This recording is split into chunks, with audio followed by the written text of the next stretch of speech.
guys, I'm Chris. And I'm Mike. And welcome back to this week's No Limits, the Thriller Podcast. What's new this week, Mike?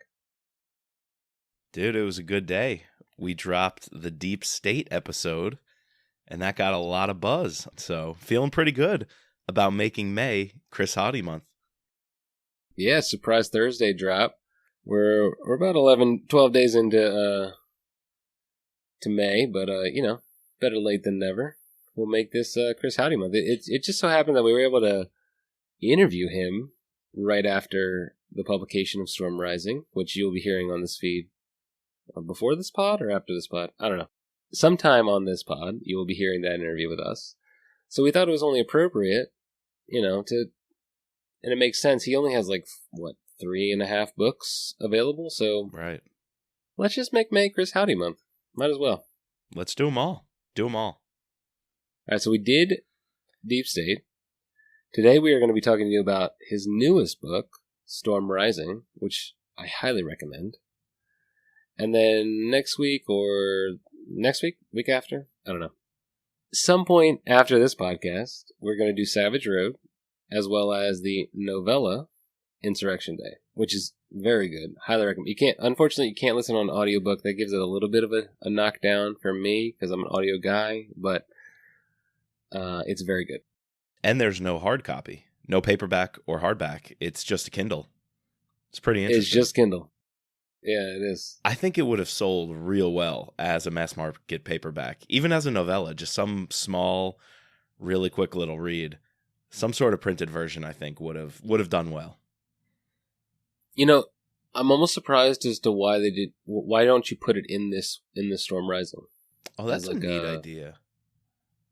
Or if you're going to reissue the paperbacks, put it in the end, like an appendix. I mean, I guess it kind of comes. It kind of comes before, but right. I don't know. It is a standalone kind of thing, so you could do it as an appendix. If you reissue, he mentioned on the interview, which we haven't released yet, that they want to redo the covers, right, for Savage Road and Deep State to more align with the cover that he had for Insurrection Day and for this one, Storm Rising. If you're going to reissue that, just put it right at the end of Savage Road. Right. Well, this is interesting. We're doing Chris Hauty like a sandwich. We got the bread, the bottom and the top, and then we're going to go back and do Savage Road and Insurrection Day as the filler. You're jumping all over the place. Yeah, but we've got a lot to look forward to after that as well. So just to give you a heads up, we're still chugging along with the Brad Thor podcast. Really excited to be done with 2 books now, and State of the Union will be coming out next month in June. While on this feed, the Thriller podcast, we're going to be covering someone you love, Jack Carr. We're going to do the same thing we did this month. So we're going to kick it off with his first book, The Terminalist. We'll get into the newest release, In the Blood. And then we'll go back, fill in the middle, try to cover, True Believer, Savage Son. And then by that time, we might have a TV show to start talking about. Yes, a lot of stuff happening on the No Limit Thriller podcast feed. It's happening. We got a lot of content. Too much content, Mike. And I didn't tell you, but David confirmed for me all episodes are dropping at once on Amazon. So we're going to be able to binge that, and hopefully we'll try to record a bunch of episodes, have it as a package. So as you binge the show at home, you can also binge our takes on it. And we might just have a special guest around that time of the TV show. Don't want to say too much yet, but we are working on getting a special someone around that time. Is it going to be Chris Pratt, Star-Lord? I don't want expectations to get too high, but that would be something. That's a little more unlikely than I will put it this way. He will be a repeat guest on the Thriller podcast. All right. Still, that's a good guest. I'll take that. If I have to settle for Jack Carr, I'll take that. That's funny. Just a side note, are they dropping, is it 10 episodes or is it 6? Good question. I was actually going to say 7 for some reason. Wikipedia don't have it. I forget exactly. Oh, okay. Anyways, Yeah, we'll break it up and do a couple pods, either like 3-episode chunks or something like that. So that'll be fun. I'm excited for that. Yeah, let's do it. Big one today, though. Storm Rising. Yeah, very much so. I really like this book, and I liked it more after our interview with Chris Hauty. Like I was a little bit, I don't want to say down on it, but like because I had rushed through Deep State, and then I immediately went into Savage Road, and then you were like, because we weren't planning on interviewing him, and then all of a sudden, David got back to us and was like, "Yo, can you do Monday at 10 o'clock?" Yeah. And so I read, or I listened to Deep State in less than 24 hours, which, you know, a father of 4, plus I'm trying to wrap up my job, trying to move. Like, I felt like that was a little bit of a, you know, a win for me, considering I had also just crushed 2 other books in the period of less than a week. So. And then I texted you on like a Friday, hey, can you finish the book so we can record on Monday? Yeah, so then I listened to it. I was like, oh, it was good. You know, not as good as Deep State. But then after we talked to Chris, like, I don't know, it just started to rise for me. A little bit of a storm rising. No, I'm gonna say the same exact thing. It was a little hard to get through the middle section of this book, but I think the first third, definitely the last few chapters, you know, that's the Hauty special. The last few chapters are going to make it all worth it. And that definitely happened here. Though this one was a little tougher for me to get through in the heart of it. And that's something we're going to get into later on in the pod. But, you know, Chris, I like to share my initial thoughts on the book in the form of a limerick. But I must give a spoiler warning for people who don't know. We are digging into the book. If you haven't read it, I don't know why you're here, and frankly, don't know why you're listening to the podcast, but we're going to spoil it, and my limerick definitely jumps to the ending. So, here we go. There once was an operative named April Wu. Though a bacterial infection would come to undo deep rivalry and friendship, giving each other lip. Final words from Hayley, I love you too. Gets deep in that epilogue, man. Wow, man, you're pulling at the heartstrings right away. Going right for the cut. The final words in the book. I love you too. From Hayley to April. Yeah, no, that was a good limerick, Mike. So before we, I guess, dive deep into that, let me just give you a little bit of a background on this book. We have still early days, not many reviews, but it's coming out pretty positive so far. And I think Chris said this on when we interviewed him that, you know, he hasn't gotten that death threat yet on Amazon or Goodreads. Like, this is the worst book ever. You know, it's been pretty good. It's got a 4.36 on Goodreads and a 4.6 on Amazon. A couple of quotes on the jacket cover. You got the New York Times say it's one of the more surprising double reverse plot twists in some time. Which, you know, we get the plot twist in Deep State. I guess there's a little bit of a plot twist in Savage Road. But here we got not one, but 2 plot twists. Oh, yeah. So we got Simon Gervais, gritty and engaging. Storm Rising is a gripping page-turner. Nick Petrie says a timely and terrifying read. Jack Carr, the plot rings eerily true. Will keep you turning the pages well into the night.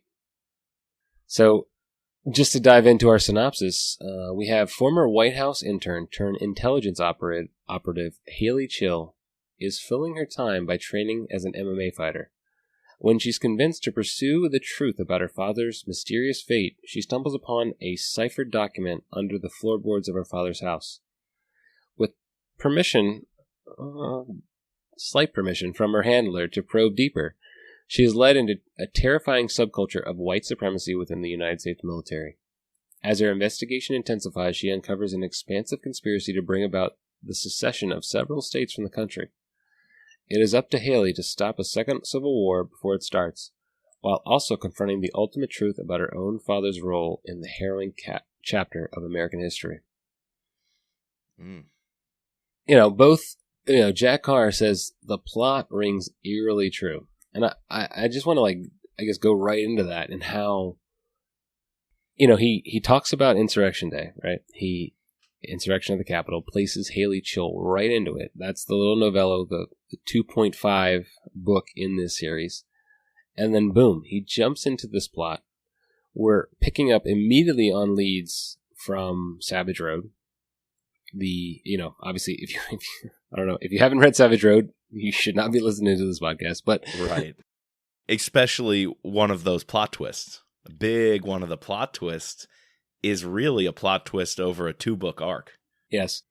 So when we last saw Hayley, right, she thought she found this person that knew her father, right? But instead, she finds out that it actually was her father, right? And not only was her father, but he's now dead. Yeah, and he's dead by what we think is, suicide. He killed himself, his own suicide. And what the course of this book, and the driver of her motivations in this book is to, dig deeper into why did he leave her family? Why was he in hiding in secret? And 2, why did he kill himself? Like, what was he involved in so much that, because she's got to be thinking, all right, I was just trying to figure out who he was. Like he didn't need to kill himself, like, to hide himself from me. So like that's got to leave such a deep hole in her. You know what I mean? Yeah. And this book is about Hayley confronting that, and really, it goes pretty deep into what she's thinking about, why he did this, what was her role in it, could they have been there for each other, what led him that far, because it seems out of place, and we know Hayley's really good at picking up when things just seem a little out of place. She's going to go nonstop to put the pieces together. And so this becomes kind of a detective story. Yeah, very much so. And she has to put the clues together, starting with this codex she finds in the house where her father was hanging under a floorboard, because she remembers he used to have, cash, or he used to hide something under the floorboard like this in their home money. Growing up. And so she thought to check there, and it was his journal and a codex, and she starts putting the clues together. That's pretty much the last time we see her in D.C., because most of the book, the clues will take her to Texas, starting in El Paso. Yes. Because her father flew out there a few times. She's got a note about somebody he met at a strip joint out there. And again, she feels like something's out of place. And this codex is pointing to the storm. And she's got to figure out what that is, and what does it have to do with her father's death.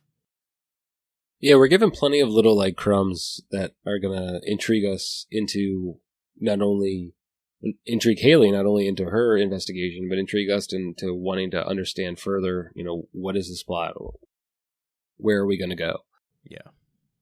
I guess ultimately, you're right, both the little summary I just said and, to Jack Carr's quote about how the plot rings eerily true, the core of this story is about a group of people, like the Storm, who are American citizens, a lot of them high-profile military people, a lot of them even, politicians, who are planning to secede from the United States because whatever they believe, the country's not going the way they want it, and they plan to take over.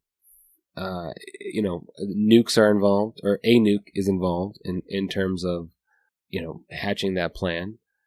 And ultimately, this becomes Hayley's, a one-man show to try to stop this crazy, action. I wanted to ask you, Mike, how did you feel about, this idea? It's sort of like playing on, it's not like super real life, but it's playing on like these tensions that we have in the culture at the moment. This idea that maybe people would want to, leave a country that has sort of left them behind, or what they feel a country that has left them behind. How did you feel that, placing it so, I don't know, close to home? Right. What did you feel about that? I think reading this book, or I will even say for Chris, writing this book 4, 6, 8 years ago would have made almost no sense.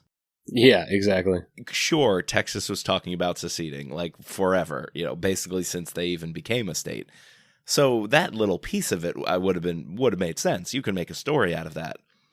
But the way it happens makes so much more sense in 2022. How the service members are involved. And again, and Chris was quick to point this out in our interview, not everybody, right? This was a few bad apples in the bunch. But I can very easily see, just think, you remember the stupid white power sign? The 3 fingers with the index finger and the thumb together. Yeah. Like, just, you started seeing that literally pop up. I remember this news report where some guy in an army base somewhere sitting at a computer sees a news camera and he flashes that symbol next to his head. Makes it look like he's scratching his head. So in 2022, I think it's much more likely to imagine there's a network of people, particularly ones fueled by extreme nationalism, and extreme nationalism to the point of perhaps white supremacy, as this group is a white supremacist group in the book. I wouldn't have bought into that any other time than literally 2022. And the way Chris wrote some scenes, such as this door-to-doors like salesman, he's like being paid off by congresspeople to essentially campaign and become a politician just to spread the message and foment this kind of movement of the storm. It's just being done in such a shady way that I could see a cabal of characters acting this way, trying to pull strings and push this agenda. So yeah, I could see it. I was bought into it. And then on the military aspect, they basically want to have power so that their cause is justified by using this convoy. They're basically sending this convoy of military equipment that's assembled to go to Eastern Ukraine, or, well, Eastern Europe. I forget if it was Ukraine or not.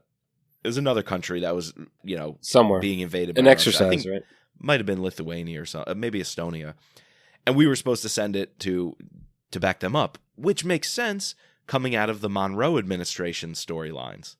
The last 2 books Correct. were how we were caving in too much to the Russians. We were becoming too close to them. We were essentially empowering them to make a move in Eastern Europe. And so now, with Monroe gone, Savage Road spoiler there, the next administration is going to have to be very heavy-handed in propping up NATO, right? And sending troops. So the fact that a small group of people hijacked this part of the military and tried to use it for their own purposes, yeah, man, I could see it. It's crazy to think about. And then they got their hands on a nuke. That was their ultimate bargaining chip, was that they could blow the Permian Basin, which I think Chris told us was like 1/3 of all oil production in the U.S. or something like that. So that's a big bargaining chip. You got a nuke, you got a whole military convoy who's willing to take orders from you, and you've got a ton of oil reserves. That's power right there. Yeah, it rings very much of like Order to Kill, right? When they put the nukes into the Saudi like oil fields, right? Right. Let me ask you, what's your take on Publius quasi-semi giving authority to Hayley to go away? Andrew Wilde does say, sure, you can go investigate your father's business. And then after that goes on and on and on, Publius officially wants to pull her out of the field to send her off to London. There's a line that they want to put her on a mission. But Andrew Wilde kind of, is he breaking from Publius here by giving her a secret permission, a coded permission to say, continue your investigation? I think you're onto something. That was a weird little break from Publius. Yeah, I was going to ask you about this. Like, has Publius failed here? Because they essentially allowed this to happen under their noses. They're supposed to be this state, this like group of the people who are career officials that are outside of, they're no longer in their positions, but they're protecting the Constitution. Right. Yet they, for all intents and purposes, they want to pull Hayley out from her investigation before she gets to the truth. But Andrew Wilde, using his own intuition, gives her like a silent hint that she can continue. He almost like sees the truth in her investigation, but Publius is like dropping the ball here. I don't know. That part to me felt a little bit incongruous from what we've learned about Publius since then. they knew that freaking the president was a Russian mole, right? And that they were going to allow this like deep state to exist, but ultimately they were going to protect the president and then try to flip him in the end. You know, I don't know. That to me didn't quite work. But what I did like about the plot, and I think is like strengthened by, and obviously he gains information or inspiration from this. I just can't help to think. But I listened to this podcast, and I mentioned it to Chris when we talked to him about this Day X. I don't know if you've heard about like Day X, but it was supposed to be this like in the German military there was this like conspiracy to overtake the country and take back by white nationalists, and it was led by this like one guy who he actually was in the military and actually like sort of began to portray his identity as a Muslim citizen and like bought a gun and was going to like do this false flag attack as a Muslim in order to like stoke some more, I think. And Chris even mentions that they had allies in other countries, Yeah. So it just, when you begin to think about this and how, and especially when you see like in countries where a lot of them are tending towards nationalism, there a lot of other, not just the United States, are electing leaders who are more nationalistic, more focused on the individual or the individual state. You could see this happening, Ultimately, in the end, it doesn't work. And one of the things I want to, we can talk about it later, but what I like about this story and what he does, and he even mentioned he wanted to do it, was the fact that ultimately the military didn't fail. Right. Even though there were bad apples, it was the military, the people, the mass majority of the military who ultimately refused to go along with this plot. Right. And overthrew it. I really like that ending. Yeah. But yeah, no. Back to your original question about Publius. I don't know. I felt like they should have been tracking this more. Yeah.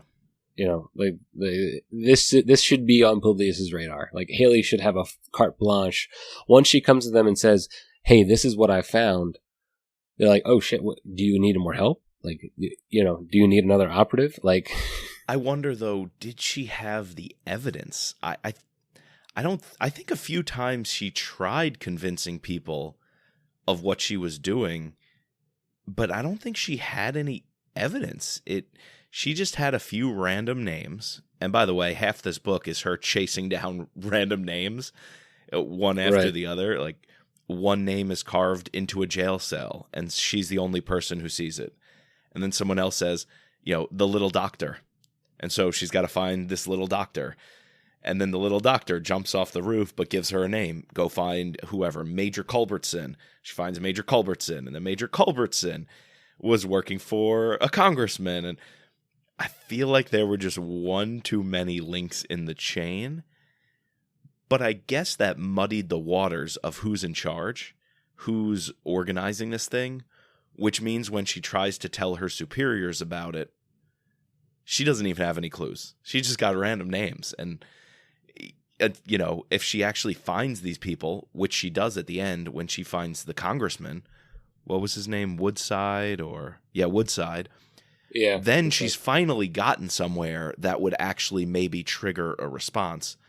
But honestly, to that point, she didn't have much evidence to turn in, or what would she even advise Publius to do in terms of starting a search for this or pursuing the storm. Like, she's got nothing, essentially. Right. Yeah, the thing that I kept thinking about was the fake like movie production, like timeshare, like what did she call it? She called it like white supremacist timeshare meetings, where the one guy who happened to be, was it the brother-in-law of the general or he was related somehow, right? Yeah, he was the brother-in-law of the general who she ends up like killing, or stepbrother, I forget. Like that's the other thing. There's a lot of like connections here that, because you said I ultimately, both Chris highlighted this in our interview, and then I sort of like compared it to like levels of a video game. He compares it like this story is very much, it's not taken, but it's like, it's I guess inspired by Taken, right? Like yeah, exactly. Liam Neeson has his mission, and he has to go to this person to find out this information, then go to this person to find out this information.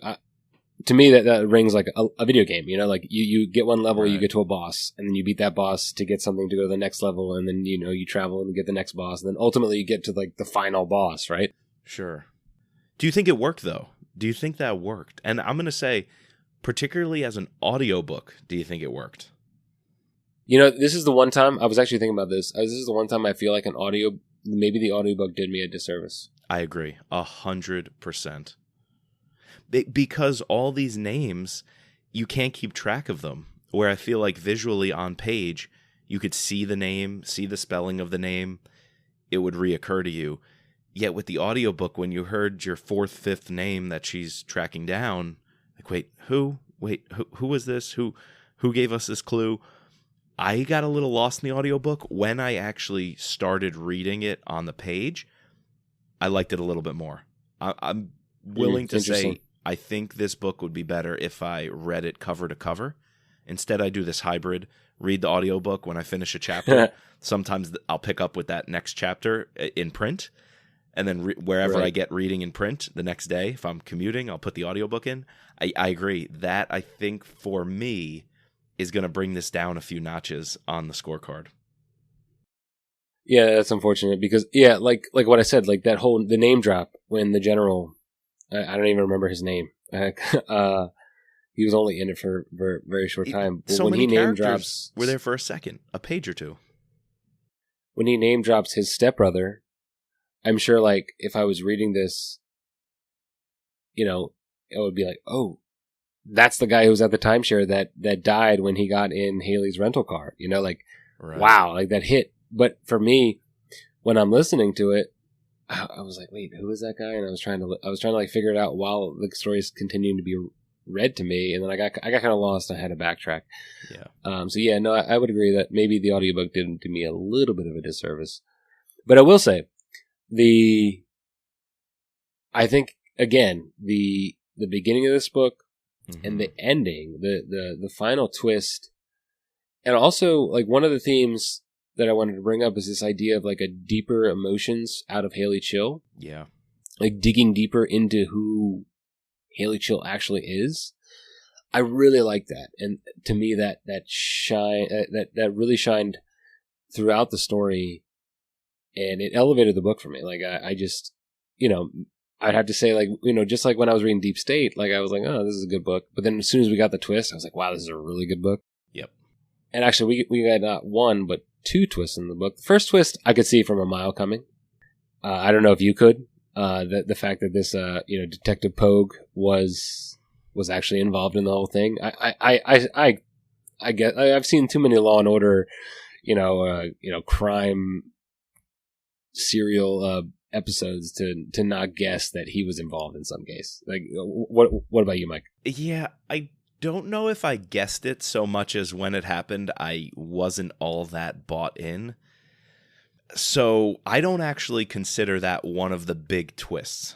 I think there are two other. I think that is. I think Chris considers that a big twist. He said it in the interview, I think. Sure, I think it was intended to be.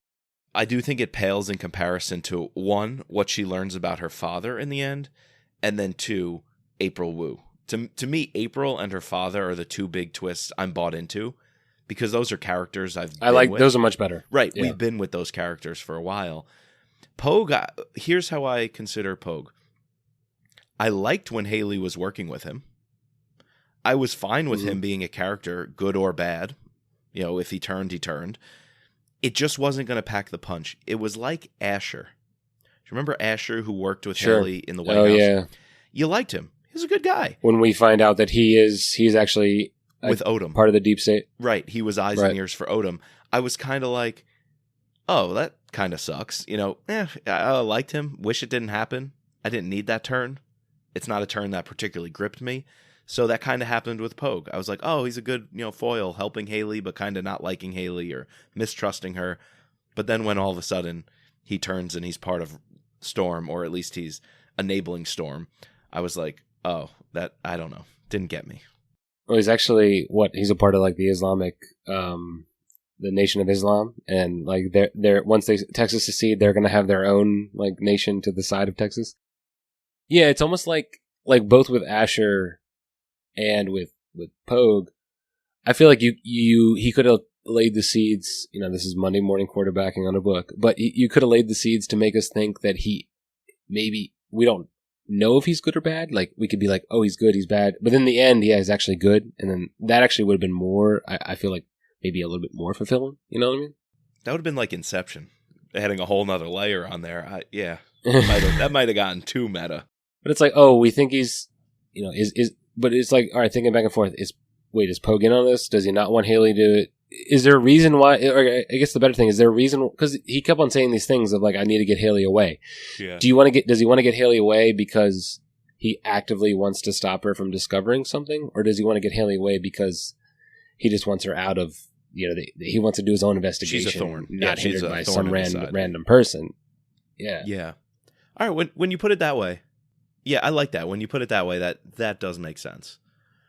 But can I tell you why I think the bigger twist and reveal is what Woodside says about her father? I mean, to me, that's the closure I wanted. Like, we're looking at Hayley and saying Yes. A big part of it is we're getting deeper into her feelings. She's actually allowing feelings to exist within her. How is that going to work? You know, don't make it personal. Stan Hurley, you know, always told Mitch. All right. But Mitch would make it personal, and that's why we loved him, right? If Mitch didn't make it personal, he'd be a little more one-dimensional. Maybe, you know, he wouldn't have been the Mitch that we love.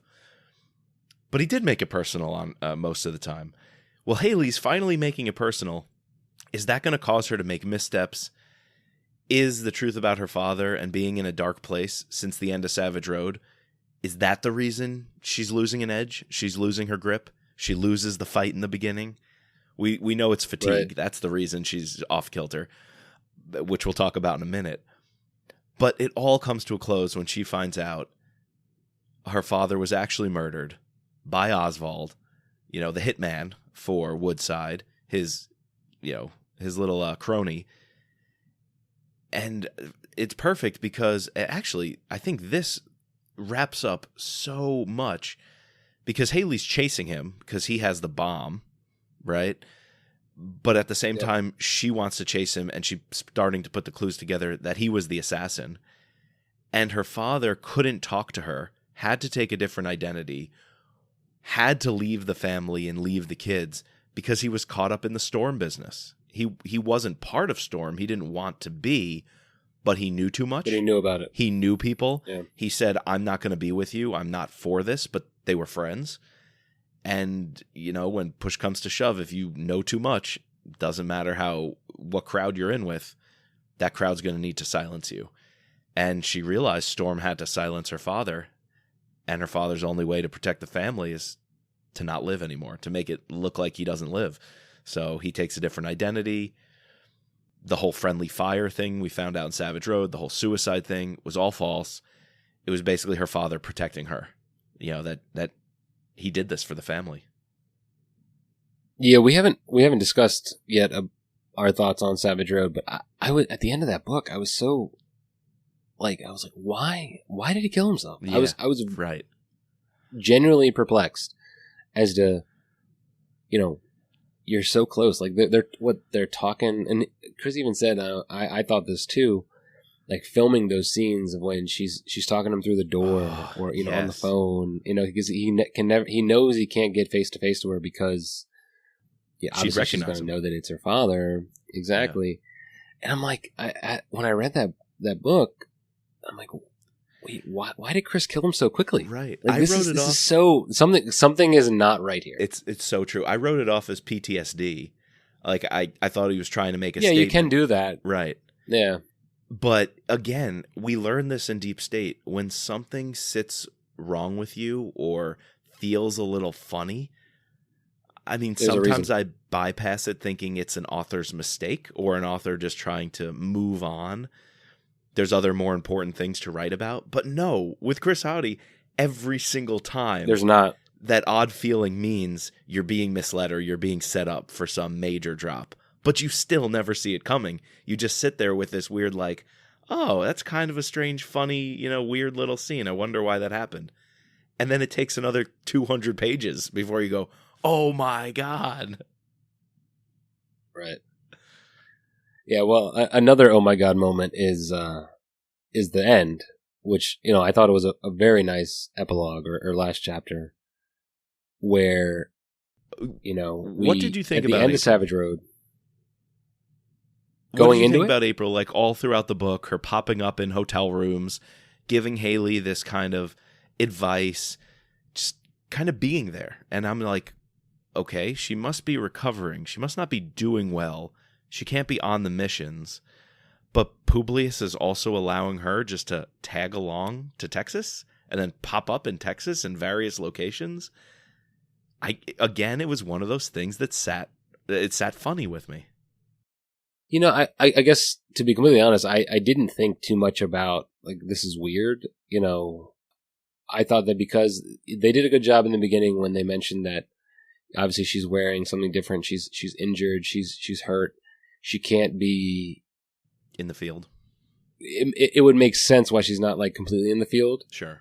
But because she also is this clandestine operative, it would make sense why she's able to pop up out of nowhere, and surprise Hayley, right? That's true. Surprise her because she surprises her in West Virginia, like after her MMA match. She surprises her, a couple times in Texas, and she's asking her all these questions. Is it, that she about Sam, about her father, just like things that I'm, and then Hayley does a good job.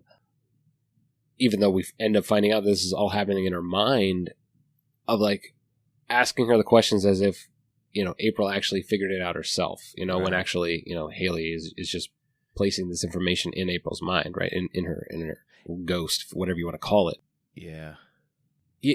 In the end, it made sense. It made total sense. Like you said, like, oh, that makes sense. Why, we never saw her like leave, like why she always just disappeared, you know? She's the muse. She's Hayley's muse. Mm-hmm. And it's like very this ghost apparition. So. And she's urging Hayley on to go deeper in her friendships and relationships, but urging her on and pointing her in the right direction of the mission too. Yeah, it's one of those, it's pretty well executed, like a Sixth Sense, like the end drop that, the guy's actually dead. Spoiler, I guess, if you haven't seen the Sixth Sense. But it worked here, though. It really did. Not only was the twist, not only did it work, but I also just thought it lended so much to Hayley's character, especially this final chapter with her going and visiting April in the hospital, obviously before she's dead, the banter between them, this fact that, she wanted a specific moisturizer and Hayley just buys her some cheap shit off of from Walgreens. We got a little bit of an insight into their relationship and the fact that they did have a relationship. It wasn't just competition. Yes. I guess we get a little bit of that in Savage Road, but I liked that combined with the hunt for her father and her family, understanding more of her family, the insight we got into her relationship with Sam, even though, Chris pulls a Hauty again and we're never going to see Sam again, which I asked him this. I was like, wait, as I'm reading the flash forward, I'm like, wait, you're perfectly fine never going back to this character again? Like that is bold, my friend. Like I agree that I wasn't happy with it at first, but this Detective Gibbs guy or Deputy Gibbs, we gotta get into that. Niche. He fills a need. Yeah. We got to get into that. We got to get into the pregnancy. Two other things I really liked about the book. So, yeah, what do you want to do next? Let's wrap up this, just give me your final thoughts on, going more deeper into, Hayley as an emotional character, like having actual emotions, not just this operative. Well, I think the pregnancy is the vehicle to propel that and tell that story. And I might have been perhaps my favorite through line of the book. You know how the chapters are really long? You only have 12 or so? Yep. And Chris has done this in all his books. Very long. They're very long chapters, but within those chapters are these chunks, right? And so every time we would kick off a chunk where Hayley's taking steps in the pregnancy were my favorite. That's when I was really tuning in, because I was so on edge about what she would do, right? She's a very independent woman with a lot of choices to make, and she's dead set that she made up her mind she can't carry this pregnancy to term. It's not who she is. The country needs her. And quite frankly, she sees no other option. She says, that's who I am. That's all I can be. And she gets the drugs. She gets the medicine to terminate the pregnancy, but she keeps delaying it. And so every time we come back to, oh, I just did this, foot chase with this guy. I didn't get to take my pills. I'll take them in the morning. And then when we come back to her and she has another thing pop up and she goes, nope, I'm still fully intending on doing it. And she doesn't. And then all of a sudden she flushes them down the toilet. I loved watching Hayley grow in how she handled that. And eventually, I think, without saying it, I think she realized she could do this. She was not going to run from it. Like every other challenge in her life, she was ready to confront it. And I do think, as much as she knew it wasn't likely, I do think she came to a place where she would have been open to motherhood. I really do. Yeah, and I guess it's a bold choice for Chris to even touch this subject in any sort of way. Like he says, he doesn't want to alienate. He wants all people to read his book. So, he's pretty sure he said he's going to get people who don't like it just because she even thought about potentially getting one. Because she went to the clinic. An abortion. Right. Yeah, no, I think it just shows that the whole situation just gives her more depth and we get more insight into, who she is, how she thinks, and then ultimately what she decides to do, even though eventually it doesn't come to fruition that, she was willing to embrace this new stage of her life. Yeah, and I guess this is coupled with her relationships, both to ending the relationship with Sam and then potentially starting a new relationship with this Texas sheriff who I thought was dead. I almost positive they said he died. He gave his life but then Chris says, "Oh wait, maybe I shouldn't say this, but I was thinking about bringing him back." So how did you read that, Mike? I went through this with a fine-tooth comb. You ready? I've got 3 instances that give us some hints here. First, okay, if Hauty's going to kill somebody, he's going to kill him, or he's going to give him a flash forward so we know how they die. True. We don't get that. Deputy Gibbs is giving Hayley cover as she runs away to catch Oswald running through the desert with the nuclear device. He knows he's got to hold off these guys, but he has no chance. So he's holding them off. He's taking shots. Eventually, they get him pinned down. His gun, I think it's an M4, misfires. He can't get it unjammed. He knows it's done. Tosses it off to the side. And at that moment, the guys are closing in on him. He takes a round in the back. He said it felt like a sledgehammer, and he goes down face first into the pavement.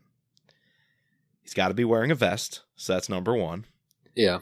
But then the scene cuts with the guys closing on his position, and he says he rolls over from his stomach. As he's rolling over, looking up into the sky, he's reaching for his knife blade. Boom. Cut scene. Okay. All right. So we know he's reaching for his knife. Second thing. Later in that chapter, at another cut scene, the cops show up, are about to apprehend the guys who were closing on his position. They end up having a third shooter who shoots the cops, but those guys pull off. So the same guys who were closing in on him and he was about to knife, we know get basically chased off by this cop, and then they start chasing Hayley or doing something else. So we never see them close in on him. And the third thing, Hayley does say he gave his life in service to this country. She tells Andrew Wild. She says that. But how would she know? She don't know. All she says, there is another line that she says, I know Deputy Gibbs. He was a warrior. There was only one way that could have ended, with him giving his life. But that's just her conjecture. I guess in the moment, that's supposed to be just a, because she got picked up by the military, taken to, and is talking to people. So yeah, I guess we haven't fully seen the end of that. But just reading it, that's what my assumption was. I was taking it for face value that she knew he was dead. But obviously, I guess this is maybe a spoiler for the next book. It's something that Chris wants to explore, and so we, Gibbs is not dead and is going to be back. And Hayley is going to have even more affection for him because she thinks he gave his life for her, and he may have, right? She does say twice, once to Andrew Wilde, he was a patriot. He's the reason that I was able to catch the guy with the nuke, because he gave himself to stop these guys from pursuing me. That's good stuff. That's good writing. It is. Your first thing is that we didn't get the flash forward. We didn't see That's it. like, Yep. the old trope in like these superhero movies, or, I guess most movies, if you don't see a body, then they're not dead. If you don't get a Hauty, then they're not dead, That's it. That's why when I was listening to it, and then when I went back to reread it on the page, dude, I made sure I went over that with a fine-tooth comb. All right, Mike, how about we get into some of these scorecard things? Let's do it. And one piece of this I want to start with, it's the first one, is action. Because even though we've captured some of the action, dude, we barely scratched the surface on some of the badass things Hayley does. We've been going for like 45 minutes now, and we barely talked about action. Right. Which is just, it shows the depth of this book. But it opens essentially with, first off, 2 dead bodies, and the Sheriff Gibbs is trying to figure out what's going on. We've got these oil explosions, these rigs blowing up. We didn't even talk about that. This whole plot is these oil rigs blowing up across Texas, and that's why the deputy's on the scene. But then we cut to the MMA fight, and this is one of 2 MMA fights. Hayley's pretty slow on her feet. She's broken. She's lost, and she loses an edge and loses that fight. But we definitely know she could still fight with the second MMA fight on the Army base. Or the open fist boxing fight. What'd you think of that? That was kind of wild. I just thought, like, would they have really let this random person she's obviously not wearing like any sort of military fatigues, like, I think they say she's wearing like some like white shirt and like, pants, like, would they really just let her hop in the ring? Like, wouldn't they be like, who the hell is this?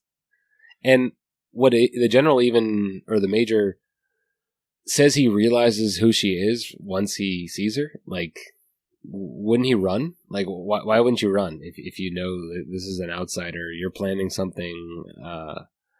Her name has been popping up around. Obviously, her name is popping up around everybody who's been dying around this investigation. But it's his turf. Yeah, but it's his turf. Yeah, I really like the opening MMA scene, because it sort of is a reciprocal to the opening of Deep State. Yes. But in this case, she loses. She's down on her luck, I guess. She's not quite ready for it. We don't know yet why she's not ready for it. In the end, we find out because she's pregnant at the time. But not only is there's action there. There's action when she goes to find the guy who met up with her father at the strip club. Who was he also a cross-dresser? Like, right.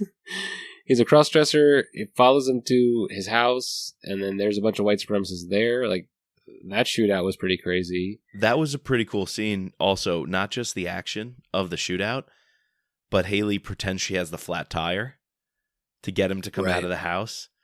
And then that's when they take her into the house. So, yeah, she does some pretty cool little tricks like that to get the upper edge on people. She's almost like a spy kind of here doing those things. Oh, very much so. And there's the action of her chase of the doctor. Right. There's the chase at the convention center or country club, wherever the setting is, where the one guy is trying to recruit money. Yep. For the storm. There's the storming of the ranch. Yes. With the father of the missing girl, who, like, at first I was like, who the hell is this person that's teaming up with Hayley? and then it's finally revealed, oh, he's the guy, and that's the person we've been seeing. He's looking for his On the daughter flyers, or whatever. yeah. On the flyers. Who did Hayley kill with the gold pen? Took his pen and shoved it in his ear and threatened to push it harder. Which of the very many guys was that? She didn't kill him. That was the guy who was actually the stepbrother of the general. Okay. Who he ends up dying by taking her bag and running, and she's trying to get at him, and he gets in her car, and the car explodes. That's right. Yeah. My guess is that they tracked her to that meeting. Right. And put the bomb in while she was inside in the meeting? Yep, exactly. Some of those parts could have been very exciting, but it was at the point in the story where I was long-winded from all the other people she chased already. So by that time, you can write a kick-ass scene of guy steals the keys, she had the pen in his ear, she was threatening him, he gets away, and then he runs outside, and then the bomb goes off. But it was almost a little too much at that point that I just wasn't keeping track of things anymore. That could just be me. It could have been my take. But some stuff in the middle of this book seemed so cool, but I just couldn't find myself to keep up with it all. And then I kind of am wondering, like, what about the search for her father? What about Andrew Wilde? What about Publius? What about these other through lines? She's doing all this stuff, but it was almost too many cooks in the kitchen at one point. Yeah, because then, like, the whole time also, what's his name? The guy who had the nuke. Oswald. Oswald. He's also tracking her. So there's like that tension and suspension. Yeah, like I said, there's the attack of the ranch where she confronts the politician he's the one who knew her father. Yes. And he's the one who tells her that her father was actually not involved, or he just had found out too much. And then I guess I think the best action is probably the shootout at the end. 100%. I don't know if you agree with me. I agree. Giving me that maybe because it's Texas and so close to Mexico, but like the scene in Lethal Agent where Mitch is like driving the truck. Yes. Near the border, or trying to find the truck near the border, like that. Yes. That was really cool. It also, and then you got these special operations guys. 100%. That's definitely my favorite action. The last quarter of this book really got my attention back. Like, really, I was all in. It was a fantastic final sequence. And on top of that, she also has to hide out in the desert. When Oswald gets hit by the rattlesnake, drops the nuke, Hayley's like, the free states of America are all over this place. I don't know who's friend or foe, even in the military or the police. Everybody is Storm. I have the nuke, which could prevent them from being able to secede. If they get their hands on me and on the nuke, game's up. Free states of America will happen. So she decides, I'm going to camp out in the desert. She actually, stays there, falls asleep there, and ultimately she has to bury it. So her hiding out in the desert, knowing she has to keep hidden and keep this secret, also made me think of Mitch in Yemen in Lethal Agent when he's hiding out overnight. And he says, Scott, you guys get away. Take them that way and I'll get the guys off your back. And Mitch disappears into the desert. It's kind of cool to see Hayley do that. Yeah. Great scene. No, I like the just the tension, and because you don't know, like, because she's just focusing on one plot, like the nuke, but then there's so many other factors going on with, because they said, like, you cut off the head of this, like, it's like a hydra, right? You cut off the head of the hydra, 3 are going to sprout out. So like this just because she killed both the general and the politician, the plan is still going to go forward, and we don't know, like, ultimately what is going to happen. In the end, it doesn't happen, and it fizzles out. But that was just a lot of suspension at the very end, and I really like the plot. Yeah. Cool. Let's move on to the scorecard then. So we just summarized action. So 10 points. What are you going to say for action? I think I'm going to give it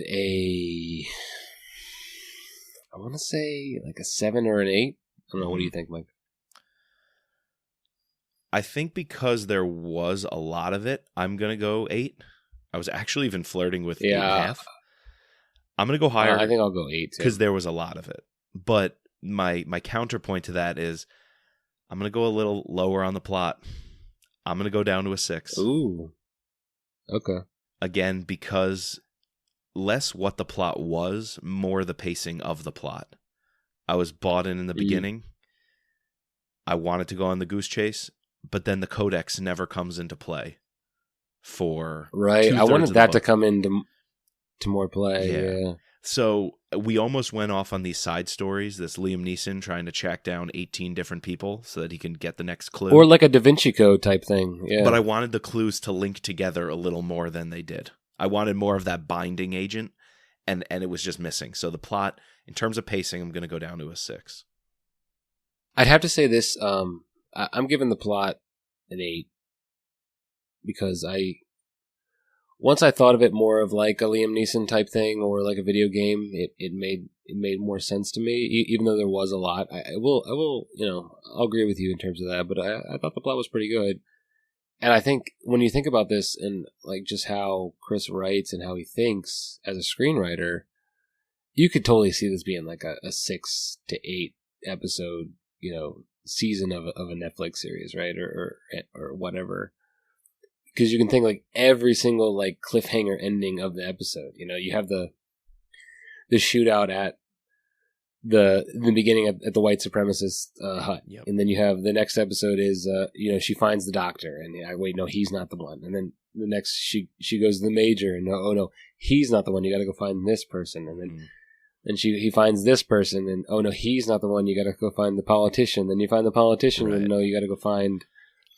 Yeah, it kind of drags, but I when I think about like what he was trying to do, I'd have to say he ultimately executed it. Sure. And the twist, like I got to include the twist in the plot, and I did enjoy the final 2 twists. Yes, I agree. Yeah, all that makes sense. I'm similarly, for these reasons, going to go a little lower on buy-in. I gave it a 3 out of 5. That was more my buy-in to the story because, again, the middle third, I wasn't as invested. The buy-in to the Free States of America and this rising white supremacist movement, I was digging that as a literary device. I was digging that as a storytelling plot. I thought very creative in that regard. But I am going to go a little lower just... I wasn't really bought into the oil explosions and why they were happening, who was behind them. Not that interested. And the things I was more interested in, Hayley's father, Hayley's pregnancy, the secret code, putting the clues together a la Da Vinci Code style. I was more interested in that, but it took a backseat to some of the other things. So 3 out of 5. Yeah, I'm a little higher in buy-in. I completely bought into this plot because I just feel like it's so prescient in terms of these, just the situation that we see ourselves in, not only as a country, but just as a globe. And you just see these more and more countries leaning into maybe, or, you could argue, just look at China, look at Hong Kong, like, these types of nationalist feelings. So I don't know. I thought it was a very good idea and pretty well executed. Okay. So I give it a 4. Now the bad guys, on the other hand, when we think about our characters, I'm sort of medium on them, mainly because there was too many of them, yes, and we weren't invested that much in one single bad guy. Ultimately, I guess we're supposed to fear this politician and fear the general who's in charge of everything. But I didn't really care about any individual one, so I gave it a 2. Yeah. I'm going to say the same, a 2 out of 5, for the exact reason. If Woodside were sprinkled in throughout the plot, I would have been bought into the meeting at the end where she uncovers him. Right. I almost would have liked more, like, and this Vince Flynn would do all the time, and is what a ton of thriller writers do. You have glimpses of that bad guy all along. I mean, Lions of Lucerne opens with Fawcett. Fawcett and right. the senators. Right. It opens with them, and you see glimpses of them throughout, and you're keeping up with what's the other bad guy's name? The actual operative. in Lions. Oh, Major. Minor. Yeah. You're seeing these people the whole way through. So when you get to the final climax or the confrontation, it means so much. It's such a deeper... Even if you don't know who they are, right, or their names. They could be shadow figures, or you make them shadow figures. I feel like even if every clue that Hayley got along the way said, the congressman, or there was a code name for this person who was pulling the strings, and then that all led to Woodside, I thought that would have been really cool. But he wasn't fleshed out, so 2 out of 5. Now, what about the good guys, Mike? I'm going a little higher. I'm with Chris. He liked writing Deputy Gibbs. I liked enjoying Hayley's encounters with him. I liked when they ran into each other at the cafe, when they chatted. And then I also thought we did see a little peek behind the curtains with Publius.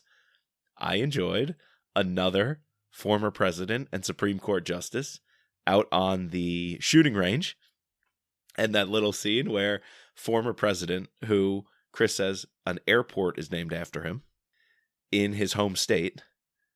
And he asked us, George, who did we think Bush? It was? Well, yeah, George, there's Bush Airport in Texas.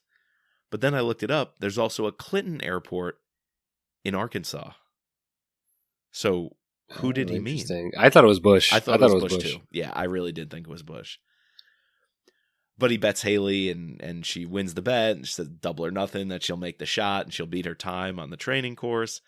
And then Andrew Wilde giving her secret permission or coded permission to finish what she's doing underneath Publius's radar. I really liked all those pieces. So the good guys get a 4 out of 5 for me. Yeah, I also give it 4. And I, in addition to what you said, I think just that even though she's ultimately a ghost, like just the April Wu character, like getting her here and getting this, interplay between her and Hayley, even though it's not actually her as a physical person, I really like that. And I liked, even though it was bold, I liked the sending off of Sam. I liked the introduction of Gibbs. So yeah, the good guys were pretty good in this series. All right, what about setting, Mike? We're finally outside of Washington D.C. in one of these books. Right, and that's usually Money in the Bank for me is a good D.C. book, which Chris has done twice now. But I did enjoy the change up. The curveball was okay with me. Too. Going out west, these Great Plains, and one of the most clever things was the CJ Box name drop, because we're very clearly getting inspiration of these wide open, expansive areas. You open with this sheriff investigating the dead bodies, and the fact that you gave a nod to CJ Box in the book, it just makes sense, because that's all of his stories take place in wide open areas like that. So 4 out of 5 on the setting. And then that lake was on fire, that oil refinery spilled. Yeah, that was really cool. Really cool little things like that. I'm good with it. 4 out of 5. Yeah, I've driven across the entire state of Texas when I did a cross country road trip in college, and just the descriptions that he puts in terms of these vast, wide open spaces, I don't know, were really good. And I thought he did a very good service to the area of West Texas, and giving us this idea of this down home area, right. And especially with the characters we meet in that area, like the people at the coffee shop or the Waffle House or the Tex-Mex place. I thought it was pretty good. Yes. All right, so our favorite section of the scorecard, the cover. We only have one. We only have one, yeah. So far, because it just came out. But what do you think of the original cover, Mike? It's pretty good. I definitely like it. It's no deep state. It's no deep state for me. Yeah, and you heard him on the interview. They're going to change deep state, and I didn't want to I don't want to burst his bubble in terms of no, don't do that. We love the deep state cover. But yeah, they want to change all the covers to be more like this one. Yeah. But it's pretty cool. I mean, obviously they're going for this whole open landscape Texas, West Texas theme. Oh yeah, one of the things that I liked, and sometimes you could find in these novels they do it a little bit overtly, like they're trying to work in the title of the book to something. Mm-hmm. But like these storms in West Texas just come out of nowhere, and like the description of them coming along, and I thought that was very well executed and weaved into the area, into the plot. So I like the title.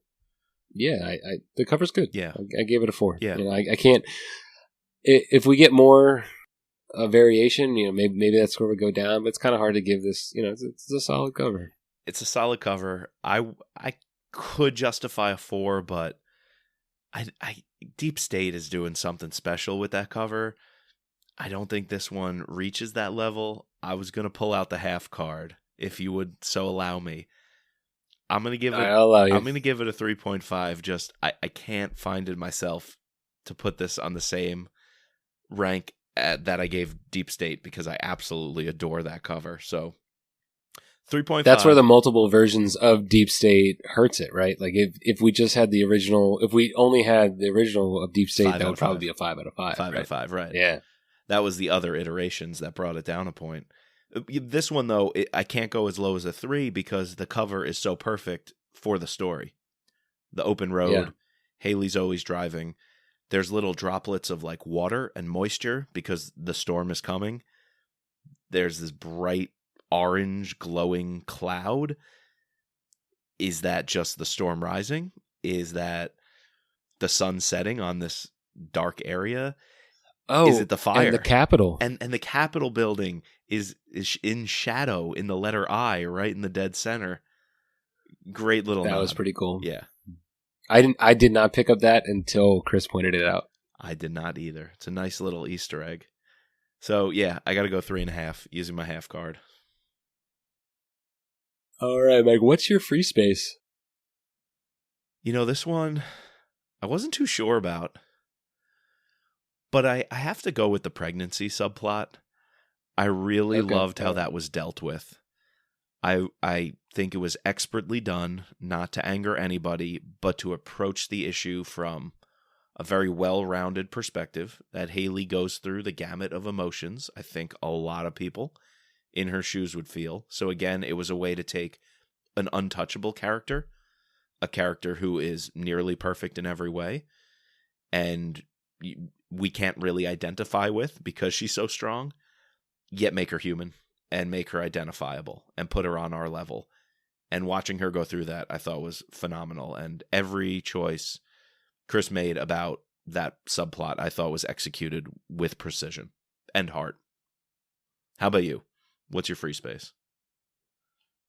Yeah, I don't know. Maybe this is always going to be my free space, but it's got to be one of the Hauty twists because I just thought the showing us that April was actually dead was pretty cool. And as I'm reading that was a real like oh shit moment for me. I even texted you thinking that you had already finished the book because you always finish the books before me, and I had actually beaten you to that point. You did. But yeah, no, I really enjoyed that, and I think it definitely improved my image of the book, or how I enjoyed this book. Yeah, no, and I hope we get more of that character going forward. I feel like because that's such an easy thing to plug in and to have a character that can be anywhere with Hayley, and have this essentially a conversation with yourself, but she then throws in the characteristics of what we know April is or who we knew April was. Yep. So yeah, no, I'm excited to see that in the future. Agreed. Great book, Chris. Great book. We got 2 more Chris Hauty books to go. Looking forward to it. Yeah. So I ended up giving it 39. We did a little flip flop from Deep State. We did. I got the 35.5. Yeah. All right. So I think if you average these 2 books, they're both pretty much the same. So there you go. All right, guys. We hope you enjoyed that podcast today. We're going to be coming at you next week with Savage Road, the book that actually precedes this book. So we're doing a little bit out of order, but yeah, look for that in your podcast feed. Also, go check out the No Limits Brad Thor podcast, where we've put both part 1 and part 2 of The Path of the Assassin. Really good pods. I highly recommend you go listen to those. Subscribe, rate, and review anywhere you listen to your podcasts. We are on thrillerpod.com. You can find us at Twitter or Instagram at MidtrapPod. We always have to thank our patrons, our special operator, Sherry F., our special agents, Daryl, Kevin, George, Matt, Dawn, Dennis, Peggy, Catherine, Ray, Bridget, Jeff, and Mark. And as always, trust no one.